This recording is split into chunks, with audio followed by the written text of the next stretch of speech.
বিয়ে না করে ভাবি হয়ে গেছে। পিচ্ছি পিচ্ছি বাচ্চারা এসে বলে সায়রা আপু কেমন আছে। এটা আমার ফার্স্ট সিরিয়াল। রাজ ভাইয়াকে চিনি আমি অনেক দিন ধরে, এবং আসলে রাজ ভাইয়া বলেই আমার কাজটা করা। বাট এই কাজটা আমাকে যা দিয়েছে, একটা পরিবার দিয়েছে, অনেক অনেক জনপ্রিয়তা দিয়েছে, এবং সবাই যেভাবে বলছে আমারও সেমই। আমি যেখানেই যাচ্ছি সবাই আমাকে সায়রা সায়রা বলে ডাকে, দেশে বিদেশে, ইভেন এয়ারপোর্টে পিচ্ছি পিচ্ছি বাচ্চারা এসে বলে সায়রা আপু কেমন আছে। না, ওকে এখন ভাবি বানিয়ে দিচ্ছে সব। এখন সবাই সায়রা ভাবি ডাকে, মানে বিয়ে না করে ভাবি হয়ে গেছে।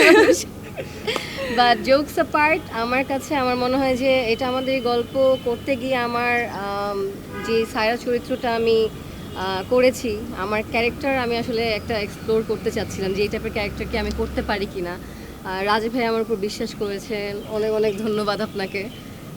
ভাইয়া সবসময় খুবই সাপোর্টিভ, অ্যান্ড ওই বিশ্বাসটা আসলে ভাইয়ার ব্যাপারে সবসময় ছিল যে উনি থাকলে আমার থেকে সে বেস্টটা বের করতে পারবে। ওই কমফোর্ট জোনটা বা ওই বিশ্বাসটা আমার ছিল। বাট এত যে সাড়া পাবে এটা আমি কখনো ইম্যাজিনও করিনি। অ্যান্ড আমার লাইফে এটা অনেক বড় একটা অভিজ্ঞতা হয়ে থাকবে।